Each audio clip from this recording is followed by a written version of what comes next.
නිසා දුම්රිය දෙපාර්තමේන්තුවේ මෙතන ඉන්න අදාළ වෙන ඔක්කොටම කියන්නේ සර්විස් එක දෙන්න බැරි නම් යන්න ඇත්ත. කරුණාකරලා අසල යන්න. ප්ලීස්. මම මිනිස්සුන්ට අඬනවා මෙයා මේකේ. මම මිනිස්සුන්ගේ සමාව ගන්නකේ සීමාවක් නැහැ. ඇයි එහෙම කරන්නේ? මිනිස්සු ගැන සත්‍ය පහක හැඟීමක් නැති පිරිසක් ඉන්න ඕගොල්ලන්ගේ දෙපාර්තමේන්තුවේ.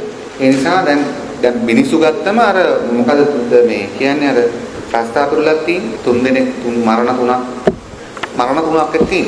ඒ කියන්නේ වහිනකොට තෙමෙනවා. ජනෙල් වහන්න බෑ. ජනෙල් වැහුවොත් දාඩිය නාන. ෆෑන් නැහැ. වොෂ්රූම් යන්න බෑ. හිරගයක් වගේ. ඒ නිසා කරුණා කරලා ඔබතුමාලගේ රස්සාවනේ මේක මට මොකද අපිට කරන්න පුළුවන් දේ අපි කරනවා මේ. සල්ලි වෙන් කරන්න පුළුවන්. වොලන්ටියර්ස්ලා දෙන්න පුළුවන්. ඒ නිසා ඔයගොල්ලන්ගේ නිශාන්ත කියලා මෙකැනිකල් සෙක්ෂන් එකේ ලොක්කට මං කිය මාතුමා නම් කියනවා. මං ගිහිල්ලත් කිව්වා. සර් කරුණා කළා අඩු මොකද ලොකුම ඔෆිස් ට්‍රේන් එන්නේ මේ සෙන්ට්‍රල් ඔයගොල්ලන්ගේ මොකද නුවර පැත්තේ ඉඳලා මෙහි පැත්තේ එන්නේ. සර් ඔබතුමා මේ මාස ඇතුළතදී බලන්න ගිහිල්ලා රත්මලන්ට යන්න ගිහින්. නැත්තම් ඇත්තටම මිනිස්සු වෙනවා රත්මලන්ට. මගේ. ඒ නිසා කරුණා කළා ඔබතුමා කෝච්චිය නැගලා බලන්න වොෂ්රූම් වැඩ කරනවාද? ෆෑන් වැඩ කරනවාද? ජනේල කැඩිලාද?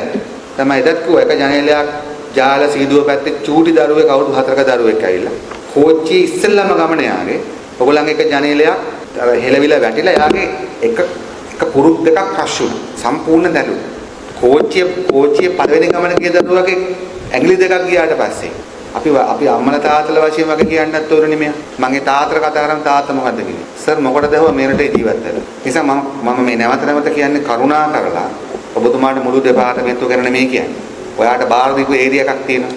ඒක ප්‍රධාන ඔෆිස් ස්ටේන් යනවා ගාල්ල ඉඳලා කොළඹට. ඒ වගේ මාසයක් ඇතුළත ඔබතුමා කුමන හෝ සර්විස් එකේ අප්ග්‍රේඩේෂන් එකක් කරන්න ඕනේ. හරිද? ඔයා මොනවාද කරන්න යන අප්ග්‍රේඩේෂන් එක කියන එකේ කොටස් තමයි මම කියන්නේ. වොෂ්රූම්, ජනෙල්, තව මොකද්ද? ෆෑන්ස්.